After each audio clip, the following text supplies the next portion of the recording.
que tu m'entends? Hey, hey, coucou. Ça va? Qu'est-ce que tu fais ici? Tu t'es perdu? Je ne comprends pas trop ce que tu dis. Je ne comprends pas trop ce que tu dis. Tu as l'air gelé. Écoute, je vais te ramener chez moi un petit peu. D'accord? Tu y seras beaucoup mieux. Oui, il fait froid. Et oui, il fait très noir. La nuit est tombée depuis longtemps maintenant. Tu ne vois rien pour me suivre, d'accord? J'ai apporté une petite lampe. On n'y voit pas grand chose, mais au moins à l'aide de ça, tu pourras un peu me suivre, d'accord? Bien. On va passer par des petits chemins assez rocheux et escarpés. J'espère que ça ira, je peux te porter également. Si je vois que tu peines de trop, d'accord? Oui, mets-toi sous mon parapluie, parce qu'il pleut beaucoup maintenant. La tempête s'est levée dehors. Viens, je t'en prie, lève-toi. Allons-y, ne tardons pas trop.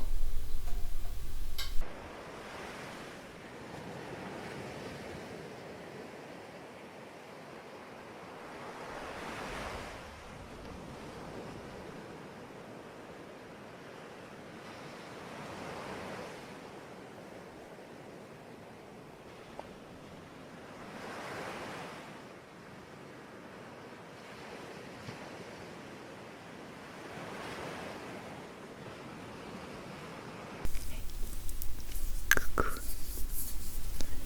Tu es réveillée? Oui, super. J'avais peur que tu ne te réveilles jamais. Tu te rappelles de moi? Pas trop. On s'est vu hier soir. Je t'ai trouvé dans une grotte, très affaiblie, tout froid. Et tu avais pas mal de blessures. Tu as dû te perdre hier. Tu étais dans une grotte, près d'une plage.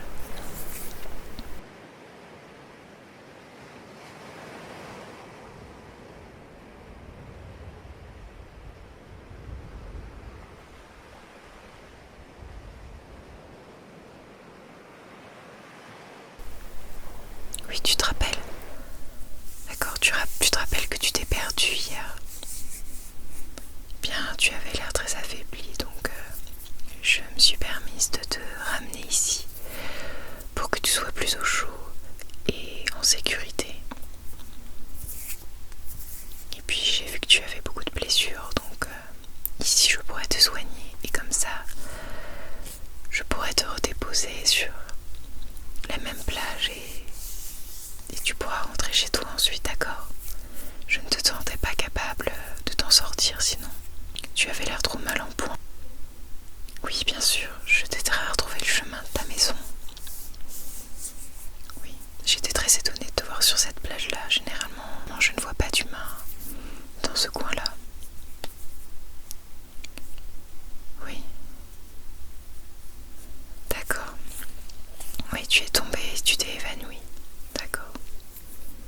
Ça explique. Tiens, je vais te donner ça. Ce sont des perles que l'on trouve tout en profondeur sous l'océan, dans d'énormes coquillages. Je ne sais pas si tu connais, ça ne te dit rien. Ce sont des perles de nuit, des perles de nuit, des perles de nuit. Elles sont bleutées et très foncées. Elles sont jolies, elles te plaisent. Si tu veux, je te conseille même de porter ce collier, je te le donne. Ces perles portent chance et elles t'aideront très certainement à retrouver la guérison.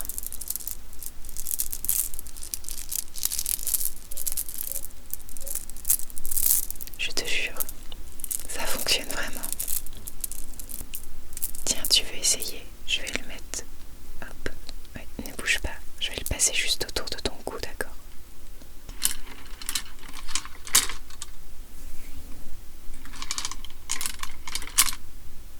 Voilà, ça te va ravir. Je peux même te donner autre chose si tu veux. Je vais te donner ma deuxième boucle d'oreille. Tu veux regarder de plus près? Oui, je les ai faites moi-même.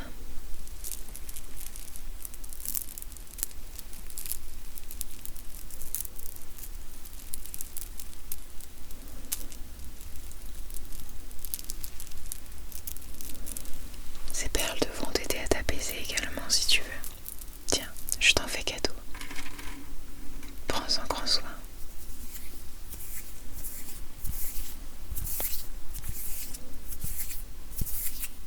Oui, oui, il fait bien meilleur ici. En plus, il y avait une grosse tempête hier soir quand je t'ai trouvé. Ah, qui je suis? Essaye de deviner. Une sirène. C'est gentil, mais non, je n'appartiens pas à cette espèce-là. Une elfe. Encore moins. Tu ne sais pas trop. Je te fais penser à une princesse, c'est super gentil. Merci beaucoup. C'est presque ça. Oui. Je suis une déesse, mais une déesse que tu ne connais pas. Nous n'existons pas dans les livres, dans les contes, dans la mythologie. On ne nous retrouve nulle part. Je suis une déesse qui vit dans l'océan. Et en fait, je ne suis créée qu'à partir de ton imagination. Oui, en vérité, je n'ai pas vraiment de corps. Oui, le physique que tu vois ici n'est que le fruit de ton imagination. Tout à fait, c'est pour ça qu'on ne me voit jamais représentée dans les bouquins. Je n'ai pas d'apparence. Oui, c'est exact. Bon, assez parlé, ce que je te propose, c'est que tu restes là, que tu te reposes. Oui. Que tu te mettes bien. Je t'ai installé le lit. Tu te mets comme tu veux, à ton aise. Tu peux dormir encore si tu le souhaites. Bon, tu as déjà pas mal dormi, mais tu peux encore dormir. Sinon, je peux m'occuper de toi. J'ai plein de petites activités. Et je vais également te soigner un petit peu. Je sais que ça va pas être très très agréable, mais c'est très important. Je vois que tes blessures sont quand même assez importantes. Oui, si tu veux être assez en forme pour pouvoir retourner dans ton village, il va falloir me faire confiance, d'accord? Ne t'en fais pas. Normalement, j'ai tous les remèdes ici pour te guérir, d'accord? Ok, t'es d'accord? Pas de soucis.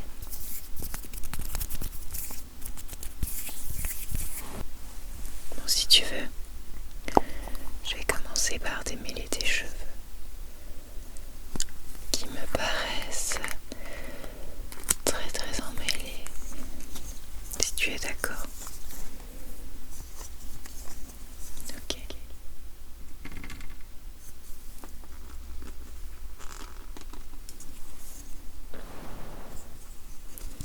Tiens, je vais prendre ta mèche ici.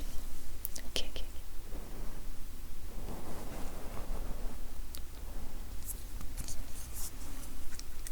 Par là.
Comme ça tu pourras t'en occuper dès que tu as du temps si tu veux. Ok, je te la pose. Maintenant que j'ai fait ça, je vais essayer de soigner quelques plaies, d'accord? Tu me laisses faire. Les traitements, faut peut-être pas être habituels. Tu vas peut-être un peu étonner, mais ne t'en fais pas. Tu n'auras aucune douleur avec ces méthodes. Ce sont un peu des remèdes miracles dont je suis seule à connaître le secret. Allez, je fais ça. Premièrement, pendant que je m'occupe de tes plaies, je veux que tu poses ton oreille contre ce coquillage. Normalement, tu y entendras la mer et cela devrait pouvoir te calmer. Hop, je te le ferme, je te bouge l'oreille. Tu entends? Oui, on dirait qu'il y a comme des vagues. J'aime beaucoup aussi.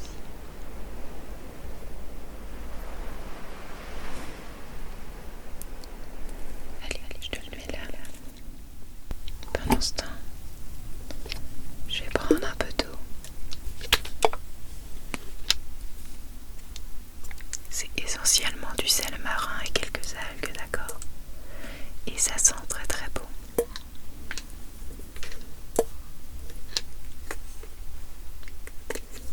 Hop, attention.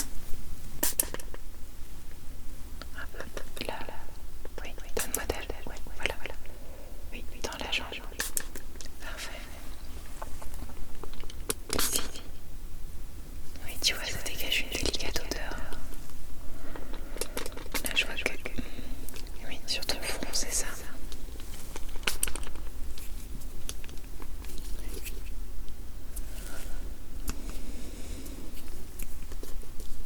Parfait.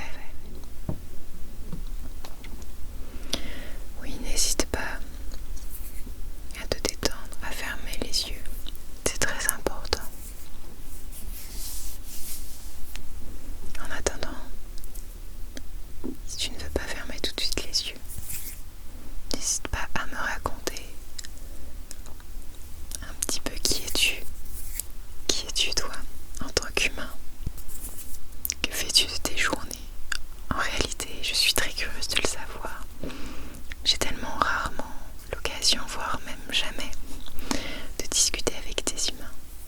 Je ne connais pas du tout votre mode de vie. J'aimerais beaucoup en apprendre sur vous.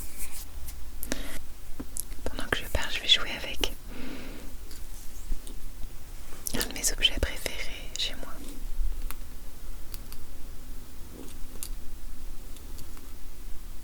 C'est moi qui l'ai fait aussi. Une petite boule de neige, mais ce n'est pas de la neige, c'est du sable et des coquillages à l'intérieur. Bien évidemment, je fais avec ce qu'il y a dans le coin.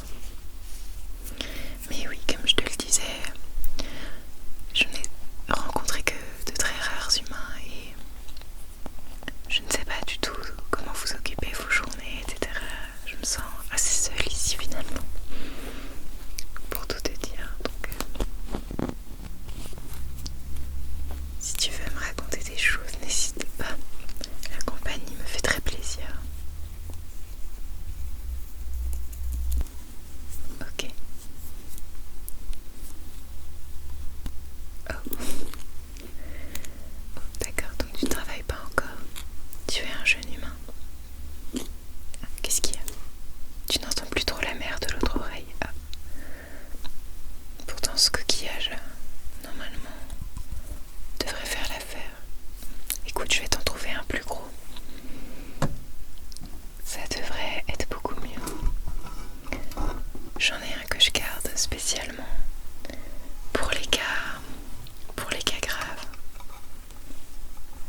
Si tu veux, n'hésite pas à m'en ramener la prochaine fois. Si jamais tu te perds à nouveau, ça me ferait très plaisir.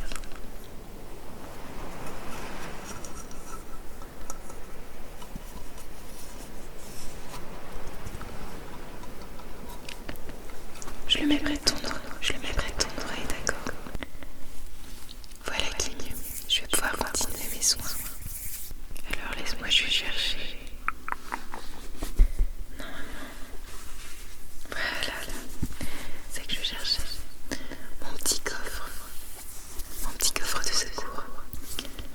J'y range plein de produits. Oui, elle est toute douce.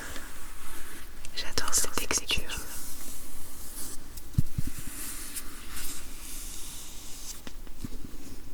Et on a des jolis bonbons devant. Oui, elle est très jolie, je suis d'accord avec toi.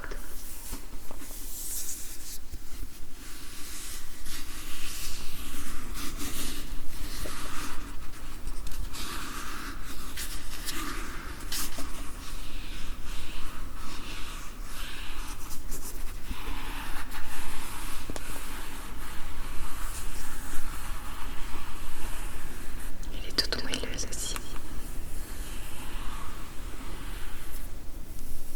Oui, si tu entends de l'écho ici, c'est normal. L'océan c'est vaste et là où j'ai hébergé un refuge, on est au creux d'une falaise sous la mer et j'avoue que ça résonne pas mal.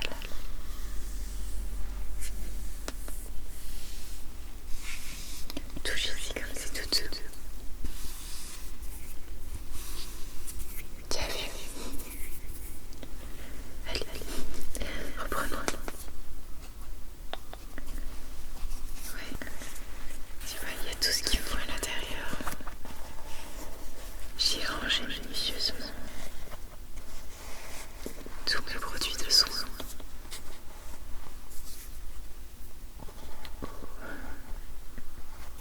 J'avais oublié qu'elle était là, celle-là. C'est une bague magique pour voir l'invisible. Peut-être que grâce à ça, tu verrais d'autres êtres magiques comme moi. Oui, il y en a d'autres. Je ne suis pas la seule qui peuple les mers, ni la seule qui peuple cette terre. Ce serait un petit peu prétentieux, n'est-ce pas, de le penser.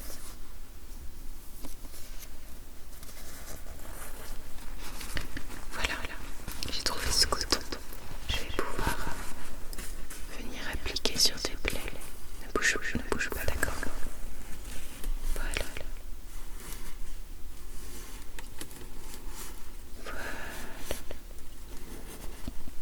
C'est bien. Tu es très calme. Ok. Oui. C'est parfait. Alors, excuse-moi, je vais juste faire un petit peu là sur ton front. Ouais, d'accord. Ça va? Oui, c'est un petit peu douloureux. Je vais juste tapoter.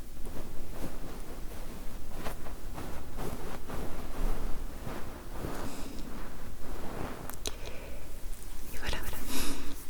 De rien. Je vais ranger ça bien soigneusement. Ça peut toujours servir.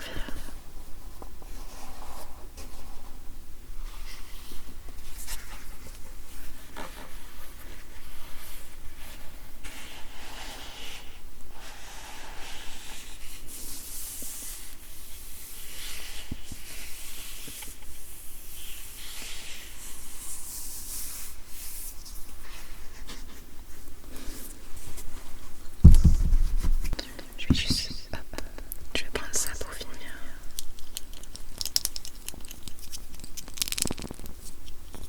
Ça, c'est seulement un spray qui va apaiser ton mental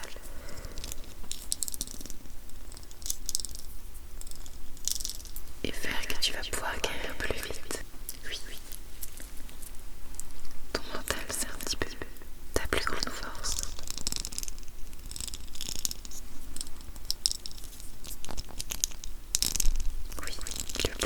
vraiment sympa. C'est fait à base de coquillages également.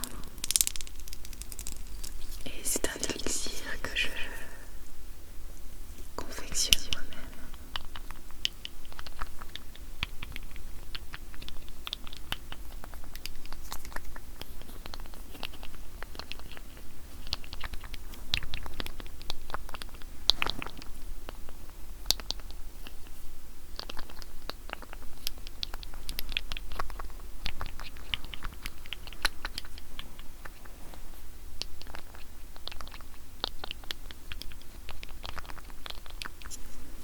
J'ai appelé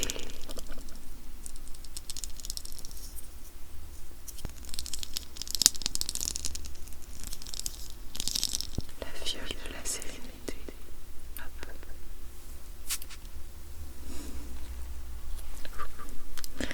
Ça sent assez fort quand même.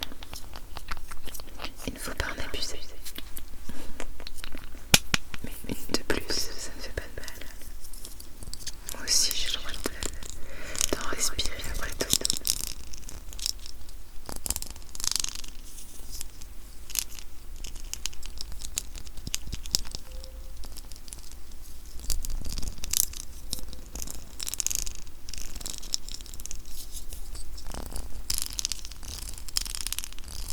Ok. Tu te sens déjà beaucoup mieux. Tant mieux. C'est que les petits produits que j'ai mis commencent à faire effet.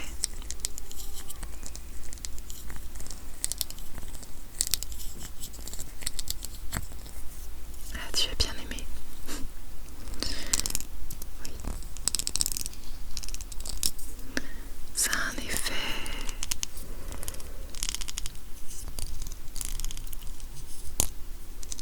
effet de détente immédiat.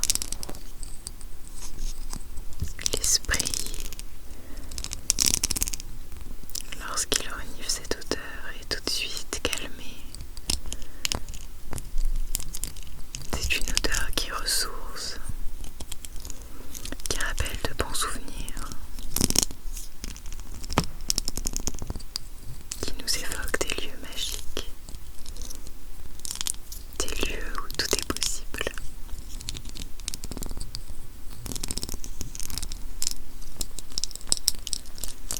C'est une invitation à rêver.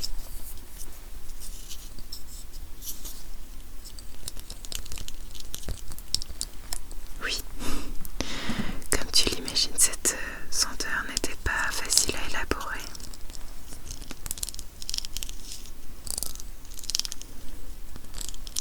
Mais grâce aux merveilleuses plantes qu'on peut trouver dans l'océan, elle fut assez facile à faire en fait finalement.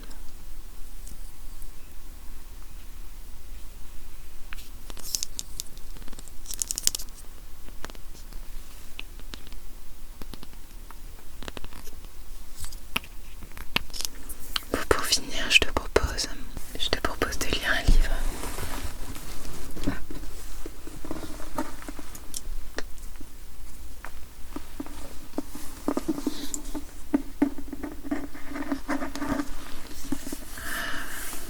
Livre de contes.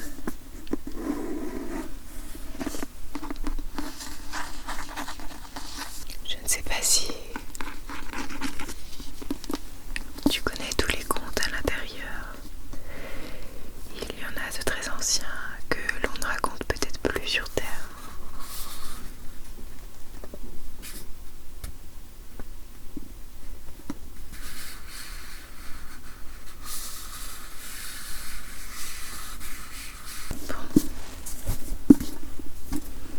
Bon, donc pour finir, je te propose de lire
que ce soit un soldat vagabond.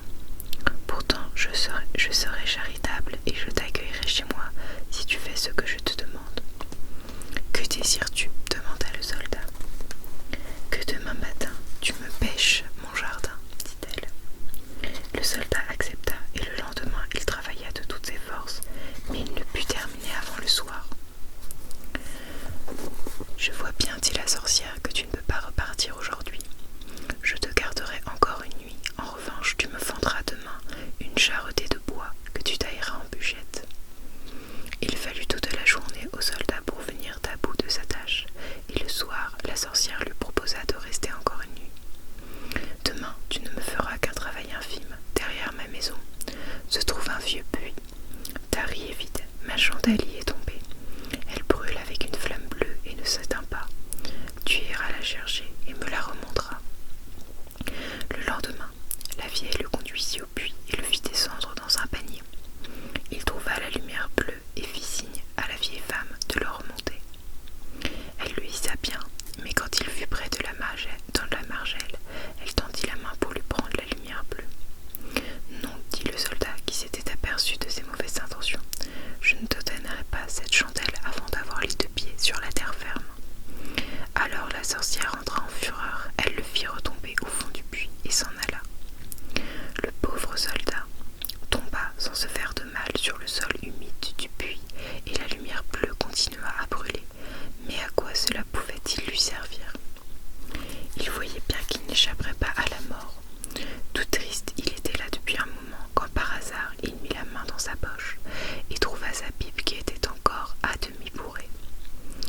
Ce sera mon dernier plaisir, pensa-t-il en la sortant, et il alluma la lumière bleue puis se mit à fumer. Alors que la fumée s'était répandue dans le trou, un petit homme noir se trouva soudain devant lui et lui demanda « Maître, qu'ordonnes-tu » ? « Qu'aurais-je à t'ordonner » répliqua le soldat tout surpris. « Je dois faire tout ce que tu demandes, dit le petit homme. »« Bon, dit le soldat, alors aide-moi d'abord à sortir de ce puits. » Le nain le prit par la main et le conduisit par un couloir souterrain, mais sans oublier d'emporter avec lui la lumière bleue. En chemin, il lui montra les trésors que la sorcière avait accumulés et cachés là, et le soldat prit autant d'or qu'il put emporter. Une fois en haut, il dit au petit homme « Va maintenant chez la vieille femme, ligote-la et mène-la devant la justice. » Une minute après, elle passait rapide comme le vent à califourchon sur un chat sauvage en poussant des cris affreux, et il ne fallut qu'un instant encore pour que le nain soit de retour. « Tout est réglé, dit-il, et la sorcière pend déjà au gibet. »« Maître, quels sont tes ordres maintenant ?»« Rien pour l'instant, répondit le soldat. Tu peux rentrer chez toi, mais trouve-toi à ma disposition dès que je t'appellerai. Il te suffira d'allumer ta pipe à la lumière bleue, dit le nain, et je serai aussitôt près de toi. Là-dessus, il disparut à sa vue. Le soldat retourna à la ville d'où il était venu. Il se rendit dans la meilleure auberge et se fit faire de beaux habits, puis il ordonna à l'aubergiste de lui préparer une chambre aussi somptueuse que possible. Quand la chambre fut prête et qu'il s'y fut installé, le soldat appela le petit homme noir et lui dit « J'ai servi fidèlement le roi, mais il m'a renvoyé en me laissant crever de faim. Je veux en tirer vengeance. » « Que dois-je faire » demanda le bout d'homme. Tard dans la soirée,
princesse, il le lui déconseilla en disant qu'il ne voyait aucun moyen de déjouer cette ruse et que si l'on trouvait le soulier chez lui, il risquait de passer un mauvais quart d'heure. Fais ce que je te dis, répliqua le soldat. Et la princesse, pour la 3e fois, dut travailler toute la nuit comme une servante, mais avant qu'on la ramenât, elle cacha un soulier sous le lit. Le lendemain matin, le roi fit rechercher dans toute la ville le soulier de sa fille. On le trouva chez le soldat, et celui-ci, qui était parti sur les instances du nain et était arrivé aux portes de la ville, fut bientôt rejoint et jeté en prison.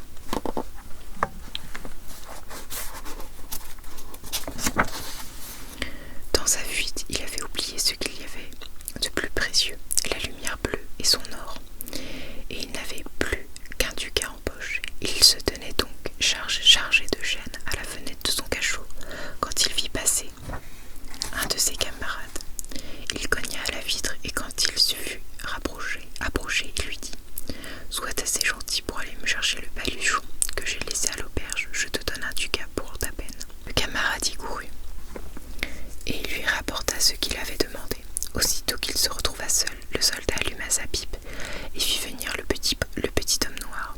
« Sois sans crainte, dit-il à son maître, va où ils te conduiront et supporte tout, seulement prends avec toi la lumière bleue. » Le lendemain se tint le procès du soldat, et bien qu'il n'eût rien fait de mal, le juge le condamna néanmoins à mort. Alors qu'on l'emmenait, il demanda au roi une grâce ultime. Laquelle, demanda le roi, de pouvoir fumer encore une pipe en chemin. Tu peux en fumer 3, répondit le roi, mais ne va pas croire que je te ferai grâce de la vie. Alors le soldat tira sa pipe et l'alluma à la lumière bleue, et à peine quelques volupes de fumée s'en étaient-elles échappées que le petit homme était déjà là, un petit gourdin à la main. « Qu'ordonne mon maître, dit-il. Assomme-moi les mauvais juges que voilà, et leurs sbires, et n'épargne pas non plus le roi, qui m'a si maltraité. » Alors le petit homme s'élança en zigzag tel l'éclair, frappant ici et là, et celui qui ne faisait qu'effleurer de son bâton tombait au sol et ne se risquait plus à bouger. Le roi fut pris de peur et il eut recours aux prières, et seulement pour avoir la vie sauvée, il donna au soldat son royaume et sa fille pour épouse. Je vois que tu as déjà les paupières bien closes. Je vais te laisser te reposer encore un peu. Et puis demain, je te reconduirai chez toi. Tu me manqueras sûrement.